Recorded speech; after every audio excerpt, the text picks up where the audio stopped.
Hi, I'm Nick Watkins, and I'm one of the Watkins brothers here at Community Based Networks. Today, I'd like to talk to you about Medicaid eligibility. Specifically, how do you know who is billable and who is not as far as the populations that you're currently serving? And to get to the answer to that question, there's actually three other questions that we need to answer first. The first one being, how do you know who is currently participating in those programs? The second being, okay, now that you have that list, how do you know what their current coverage is today as far as insurance goes? And then the last one is this person currently admitted to a nursing home, or can we actually deliver these services without any interruption? The great news is as after you've answered all three of those questions, then you know for sure, yeah, we can go ahead and deliver these services for this person this month, or no, there's one of the circumstances that's holding us back, so we should probably check in them on that person some other time once they have the appropriate coverage. Uh, Now, if I had to guess to get to the answer to all three of those questions, you're probably taking that list out of your current case management software for everybody who's active and probably farming that out to some other team in the company or most likely your case managers to go through line by line to answer the last two questions, which is what is their current coverage that they have today? And lastly, are they in a nursing home? And the way they're doing that is they go and take that first line of information, enter it into your insurance verification website just to check, okay, this is their current coverage. Okay, check. I've recorded that. Now they take that same information and navigate over to that nursing home website that tells you if they've been admitted or not.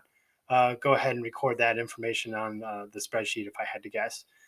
From there, they're just taking a tremendous amount of time, just going line by line from one software program to the next, just to gather all that information to figure out, can I just do my job today? Can I just deliver the services that this person is looking for? Now, the good news is, from our standpoint, we can automate this process for you from start to finish. And I know when I say automate this process, there's a couple questions that come up almost right away. And the first one's being, okay, is this a new software program or a new application that I'm going to have to train everybody on just to use it properly? And then the second one is, do we save your information or use it in any way? And the answer to both those questions is no and no.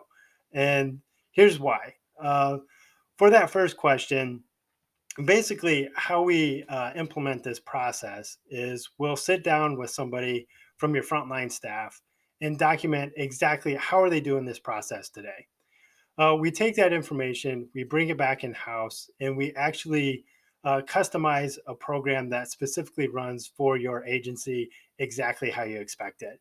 um, Once we've verified that with you, we can actually run that application night and day. So you have the most up to date information for that population that you're trying to help.